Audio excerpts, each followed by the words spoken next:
Welcome everybody to Personal FX, the place to see some of the best collectibles. Hope you're enjoying your Memorial Day weekend. And John, we thought we'd do something a little bit different for everybody today. That's right. All those letters that you send us and you want appraisals, well, we are going to answer every single one of them we ever got on today's show. Well, maybe not every single one, but as many as we can we're going to get to today, so that should be interesting. It certainly should. Also, we're going to be talking about the collectability of blankets. It seems as though this market is really warming up, and we'll find out why a little later on. And that's not all. We've got two great super collections and one super collector. John Davis is in Cheltenham, Pennsylvania. JD, what are you up to today?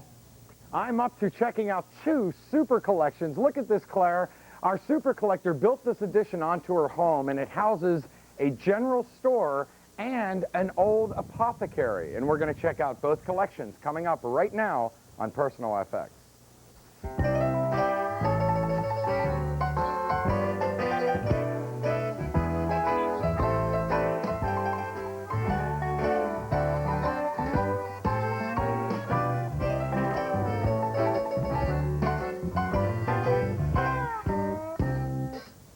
It is a great Memorial Day, and John, with all these letters, we have to get to the mail today. That's right.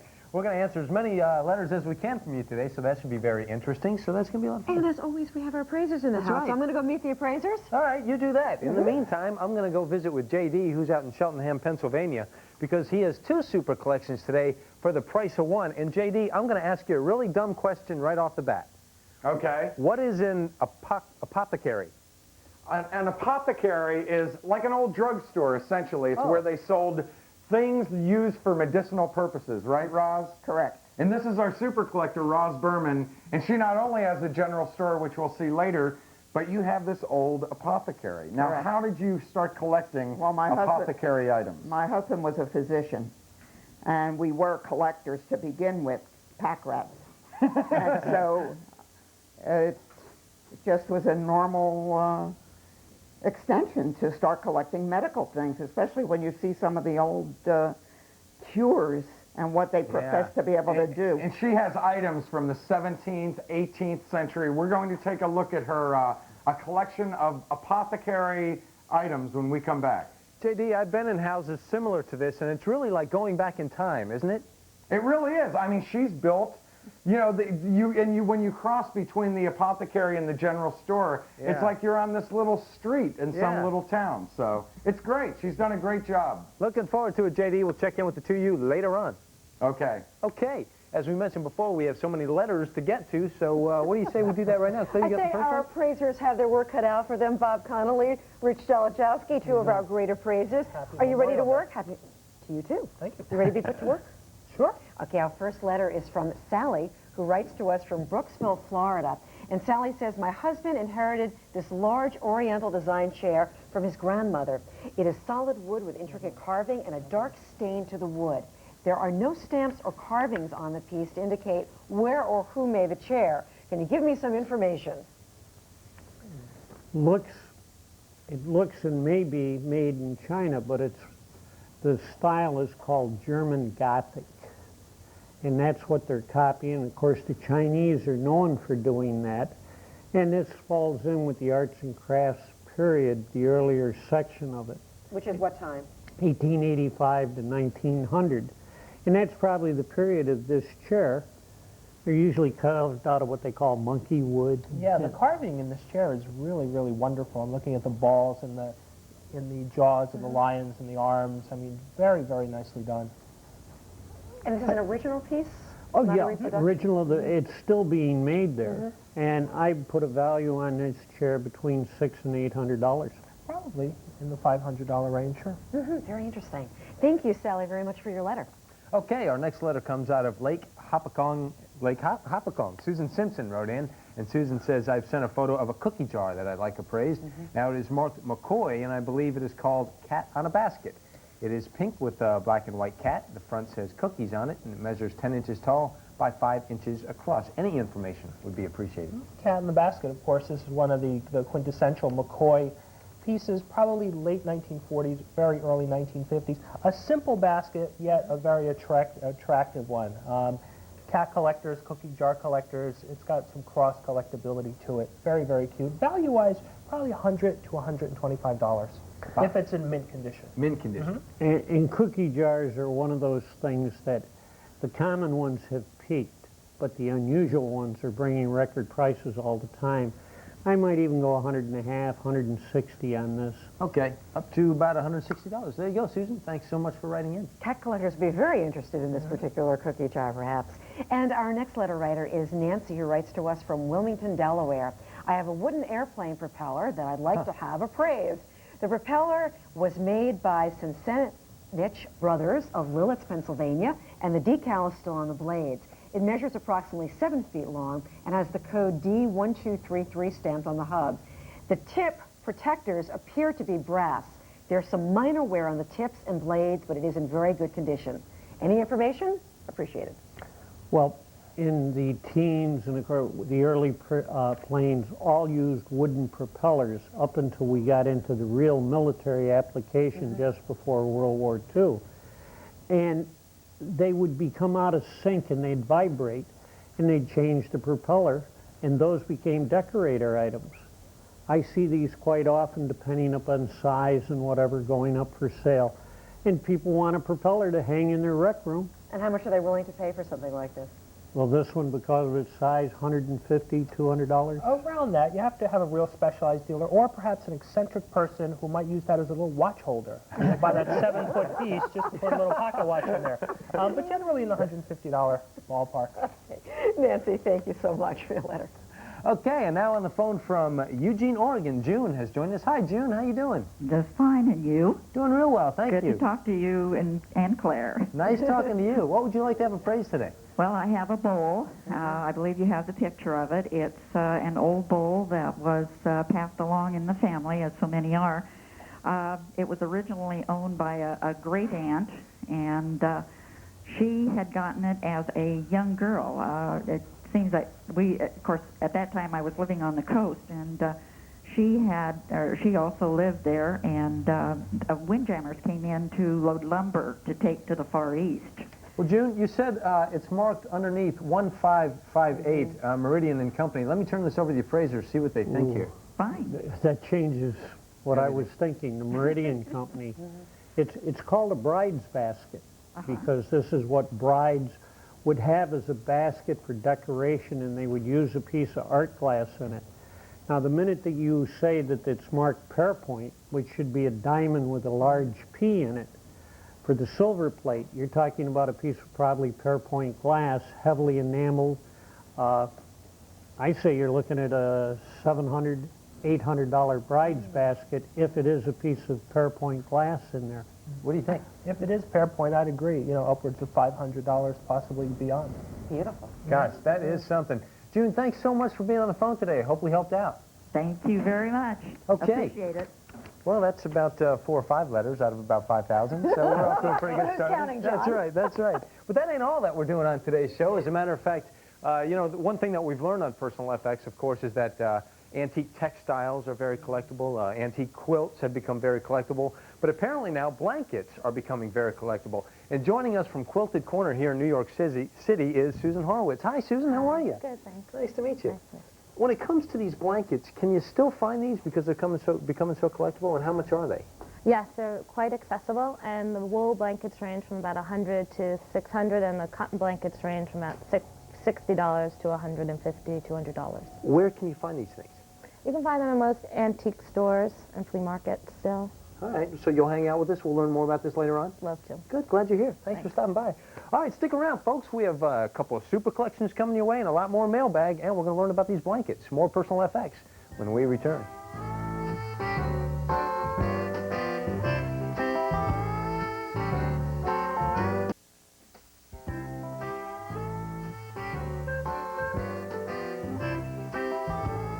Welcome back to Personal FX, and on this Memorial Day, we're doing something special. We're devoting the whole show to mailbags. You know, I think people do wonder what happens. They send us a letter, they send us pictures. What happens to it once it gets here? Why don't we give you a little bit of idea right now?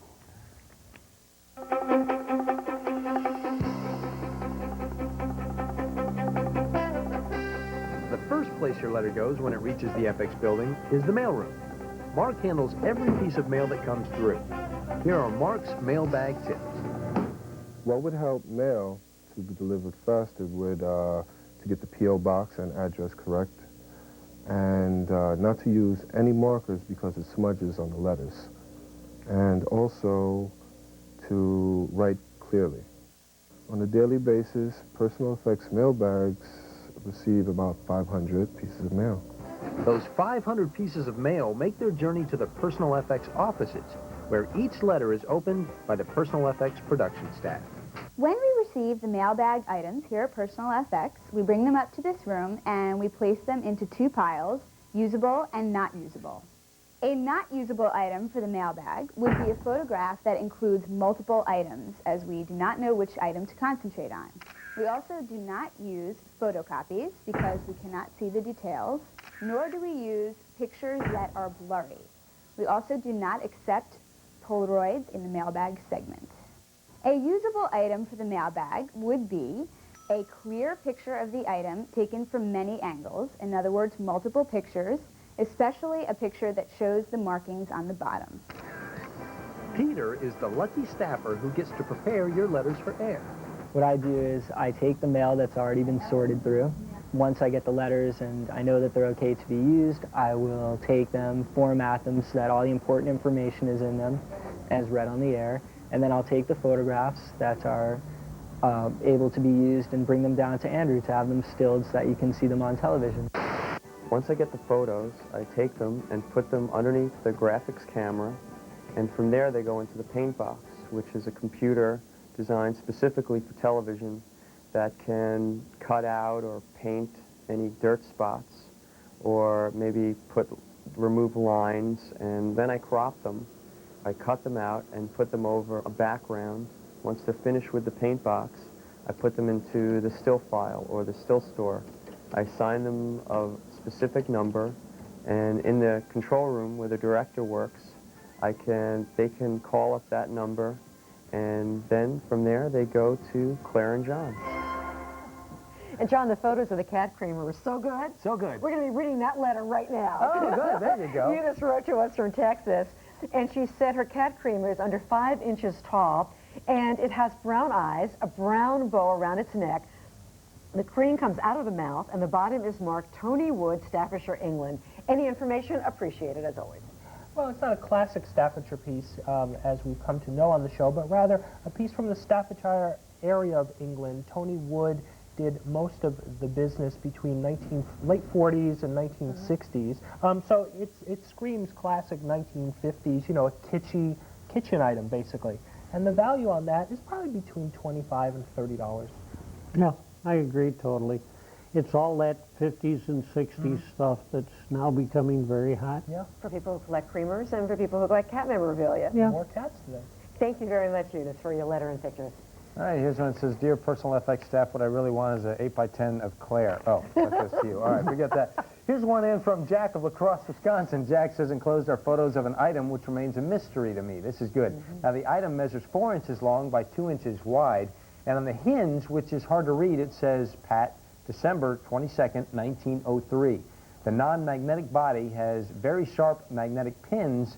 Also, the hinge pin is magnetic. Hope you can help me with this. What is it? Well, it's definitely something to hold an item, and you use it as scissors.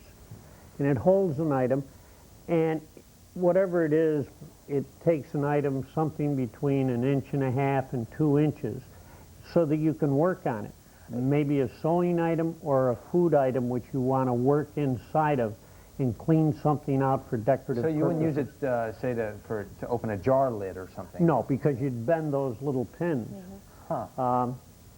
They have things very similar that are egg slicers. They have things that hold so you can darn socks and all. Rich, what do you think?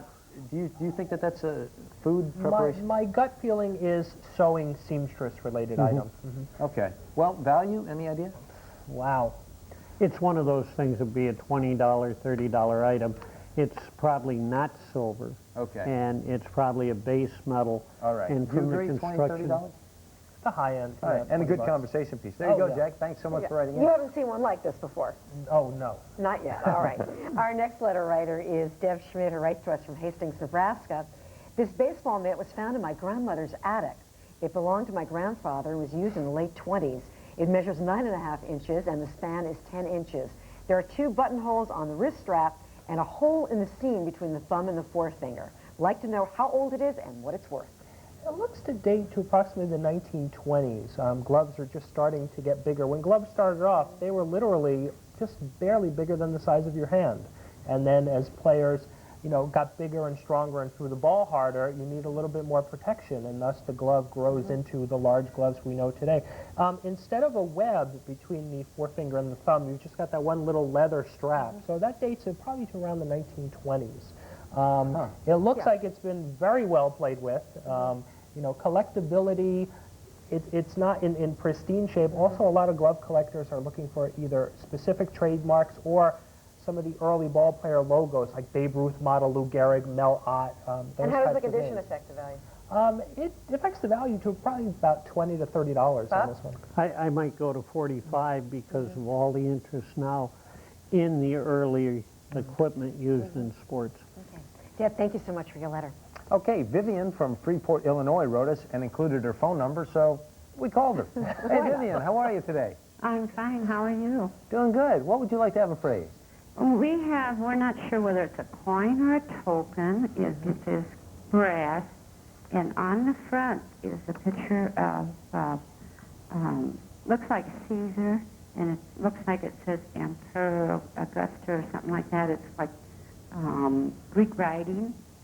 And on the back it has a picture.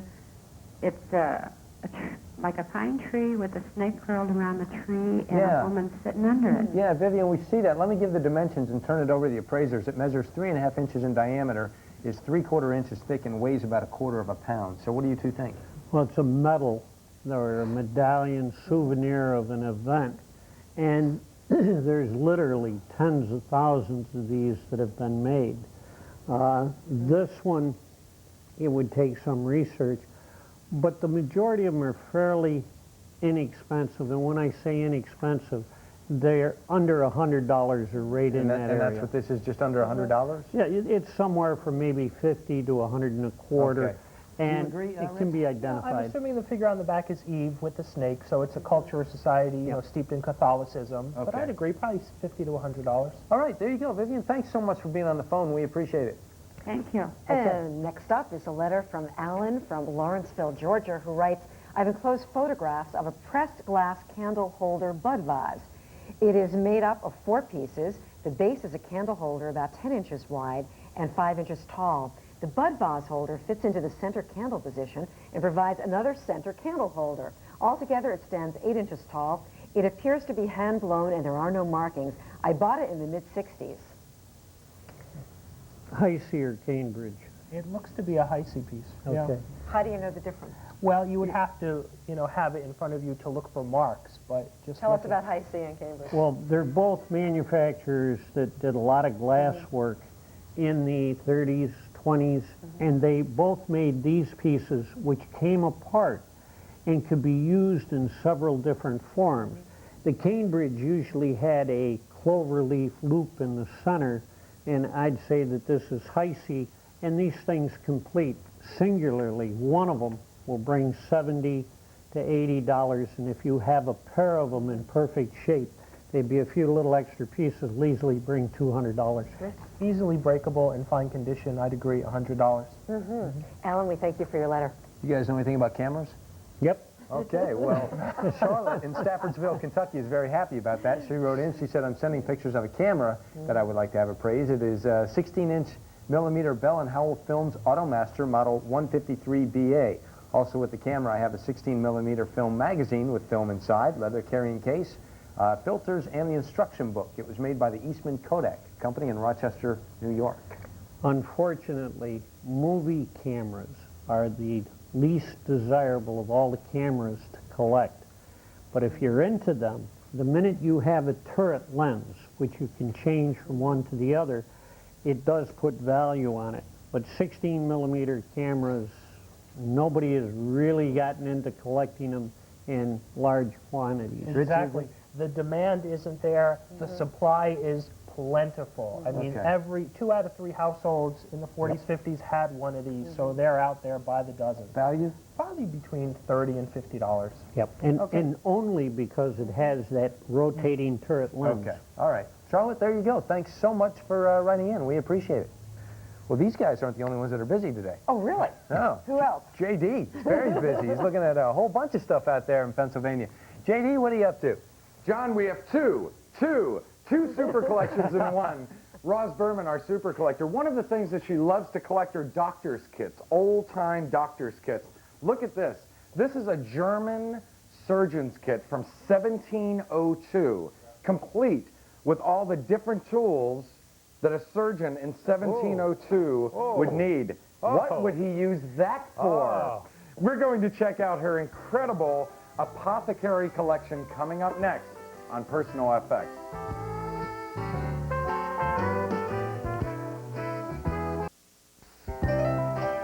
Fugitive.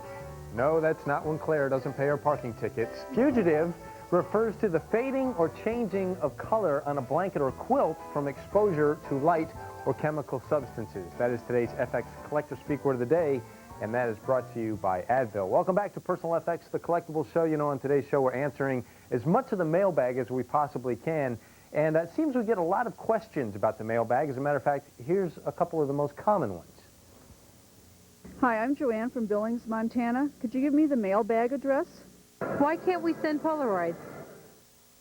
Good questions. Good questions. Well, I have Personal FX production assistant Latanya Newt has joined us. Latanya, thanks so much for all your hard work. Certainly. Thank you. So, what about these questions? Do you have the address? What do we do? The address is P.O. Box 825, Madison Square Station, New York, New York, 10159-0825. Do not send items, only photographs, please. Now, speaking of the photographs, why not the Polaroids? What's wrong with those? See this? Let's take a look at this. Look at that. I have no idea what that is. And that's an appraiser would need it, yes. They're often blurry, it's discolored, and you can't really tell, you can't see any markings on here, and often with Polaroids, that's the case. That's the problem. Okay, so don't send in the Polaroids. Do not send Polaroids, Thank you please. very much. Thank you, John.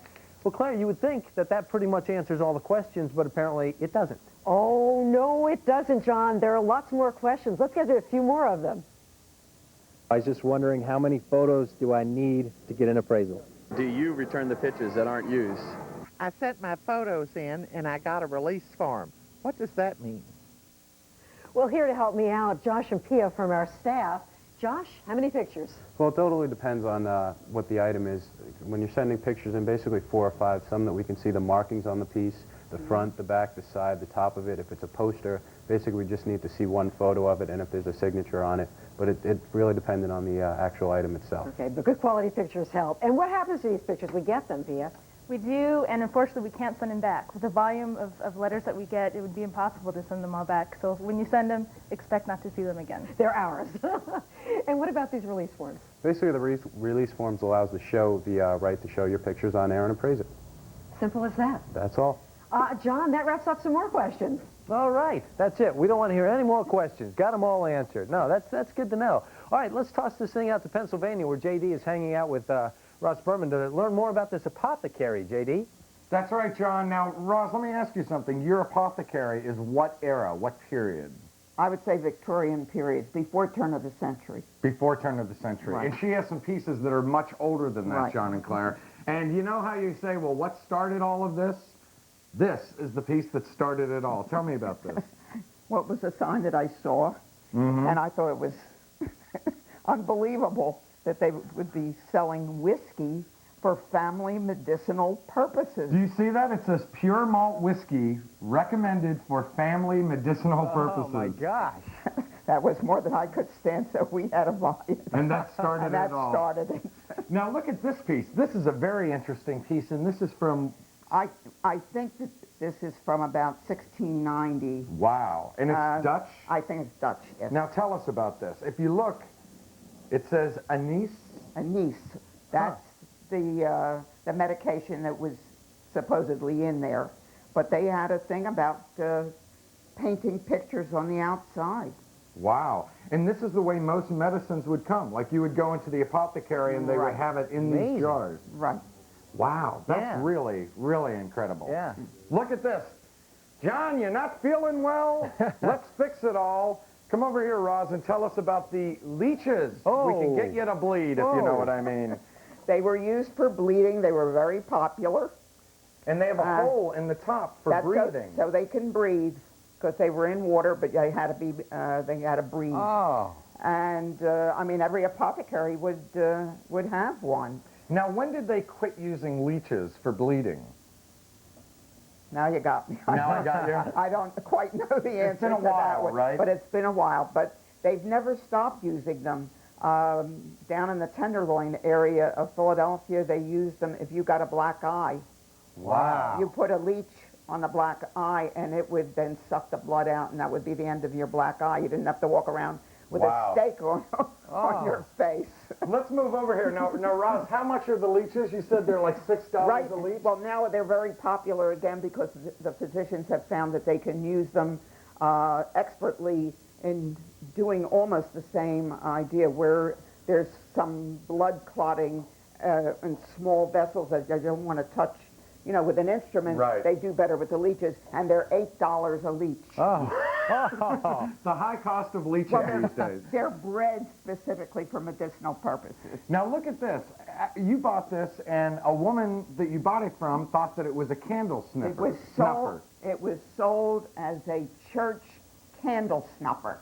Right.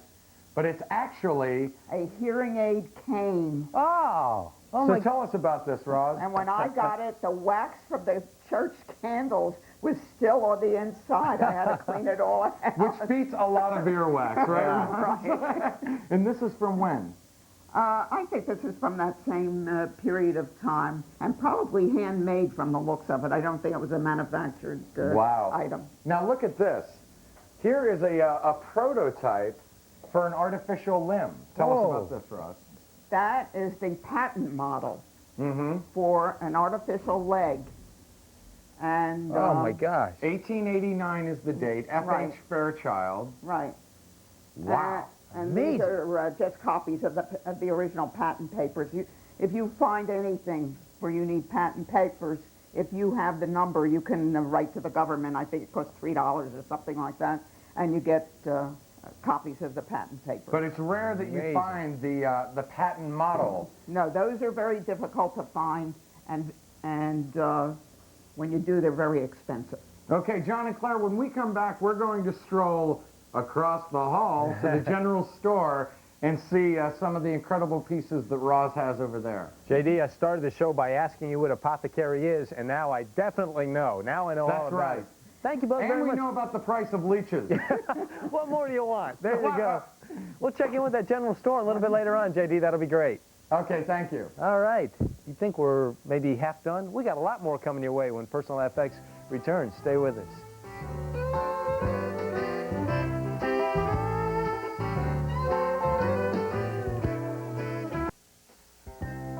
On the road. We were never off the road. Here we go. The week of June 2nd, we're going to be in Lincoln, Nebraska. The week of June 9th, we're in Cape Cod, Massachusetts. And the week of June 16th, Jackson, Wyoming. If you're interested in being a part of any of those shows, give us a call at that Sprint-sponsored 1-800-FX-FX-FX1 number, and we'll set that up. Welcome back to Personal FX on this Memorial Day. We're devoting most of the show to mailbag. That's right. All of our viewer mail. And we have a letter from Rick Wright, who wrote us from Schnecksville, Pennsylvania. I recently purchased this Seaberg jukebox and was wondering what the value of it is. The jukebox is model 147M, circa 1949. Boy, is that beautiful. And it plays 78 RPM records. It has the capability to hold 20 records at once.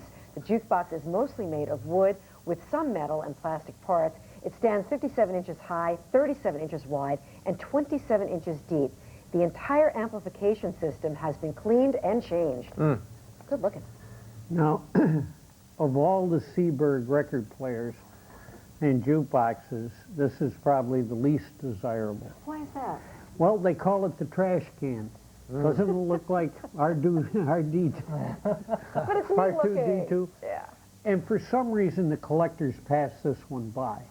Now, as found, I have sold a number of these, and they bring from $900 to $1,400. But seeing that this one has been overhauled, reconditioned, and super conditioned, probably worth $2,000. Rich has a second opinion. In that neighborhood, one of the points about it that makes it not all that desirable is it only holds 20 records. And as a jukebox, you'll get bored of those 20 records after a while. So probably this one between $1,500 and $1,800. Okay. Rick, thank you for your letter. All right, Dan from Missouri is on the phone right now. Hi, Dan. How you doing? Just fine. How are you? Doing good, thanks. What would you like to have appraised today? Well, I have a clock that my wife and I bought in France back in the early 60s while I was stationed in the Air Force. It's made of black marble with green inlay on it. There are two matching pieces that I don't know what their purpose was. I don't know what they're used for. And it has a very small stamp on the works. It's in French, and I don't understand French, so it's Japyfreres and C with a small K underlined. And underneath that is Exposition 1855 Grand Medal of Honor. All right. Dan, I think our appraisers know about this. Let me turn this over to them. What do you do? Okay, thank you. Well, the medal refers to the Paris Exposition or World's Fair of 1855, where the company that made this clock won a gold medal for a clock that they had shown. This clock was probably made about 1870, and the green insert in there is malachite, and it's the garnisher set on each side. And what's unusual is both of the lids are there for the, like, loving cups. That has a value of about $2,500. I'd agree. It is a beautiful clock, and it looks like you've kept it in great condition. The detail is exquisite. You don't see them this nice too often. I'd agree, 2,000 and upward. There you go, Dan. Hope we helped out. Thanks for being on the phone. We appreciate it. Thank you very much. I agree. A good-looking clock. And next we have a letter written from Dorothy about Lincoln City, Oregon, and she writes, I have this German medical stein that I know nothing about. The stein is in the shape of a skeleton's head and reads Luvenus Domsumus on the side of it. It has a tin-type lid, and the handle looks like a bone. Can you tell me some information about it? Well, the tin lid is pewter, and it's porcelain. And if it was a Metlac, Villeroy and Bosch, it would be in excess of $3,000. But there's many stein makers in Germany that made this, and it's one of the typical figural heads. And they made them both the skull and the devil and everything else. That some people might really like and some people might not. Very, very collectible.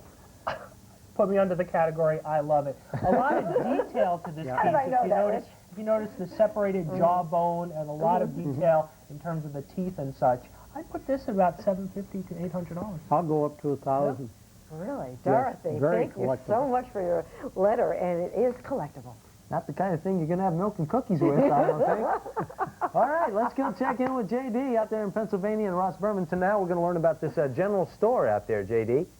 That's right, John and Claire. Remember, we're still in Ross Berman's home, but we're leaving the apothecary, crossing the hall or down the street to the general store. Look at this. Can you believe the way this is set up? You have a little bit of everything in here, right, Ross? From A to Z. Wow. And the period for this is pre-turn of the century. Right. I would say most is from the 1880s. Back in those days, there was no such thing as going to the mall. Right, right. And so whatever you wanted, again, from A to Z, you came to a general store. That looks just like this. They had everything. Wow. Let's look at some of these items. Tell us about this. Now, this was an interesting find for you, right, Roz? Right. This was the first thing I ever bought at an auction out of a house. And you thought it was wood? I thought it was a wooden safe, and asked my husband to come with the car to take it home.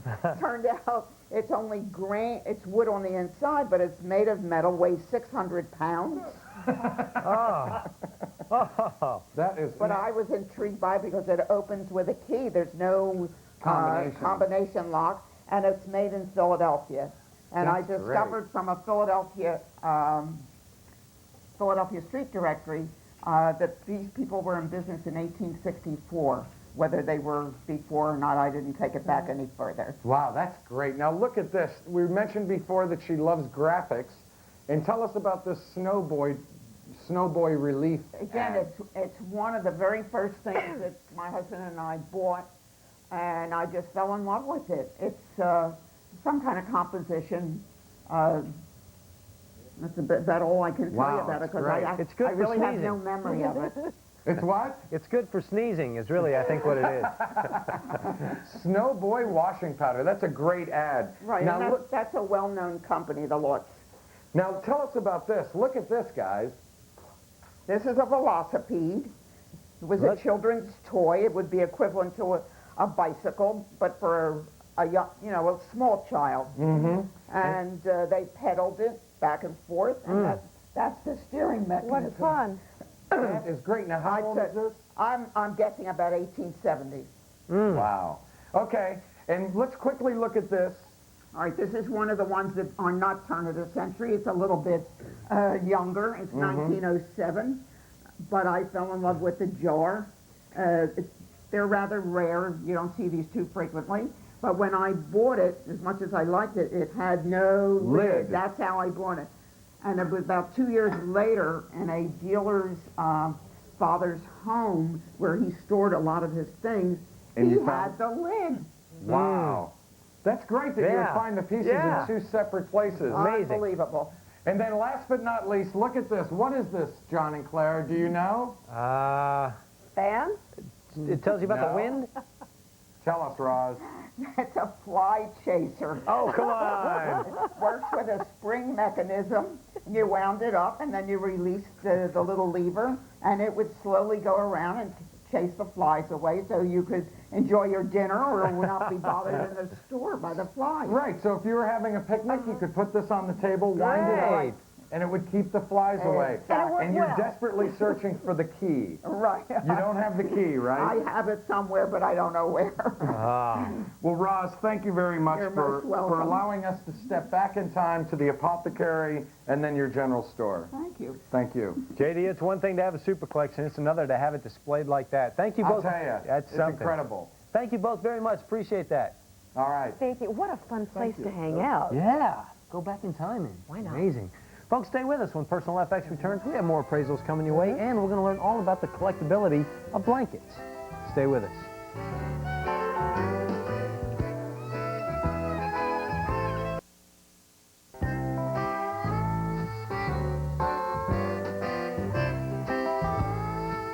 That's a lot of mail. Welcome back to Personal FX, the collectible show. And on this Memorial Day, we're trying to squeeze in as many letters as we can. So let's get right to it. We got a letter not too long ago from La Grande, Oregon. Rex wrote in. This is interesting. Rex says, I have an animation cell complete with background that I would like to have appraised. Now, the cell is from Star Trek, the animated series. That's interesting. I received the cell and background from the Filmation Studios. The cell comes with a certificate of authenticity.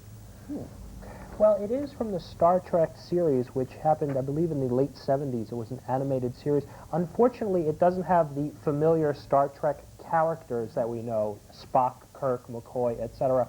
But what you could do with this show is be really creative because it's a cartoon and you could just about do whatever you want. And this looks like a sort of an underground, perhaps, Atlantis type scene, which I don't know what it has to do with the Starship Trek, Enterprise, yeah, right.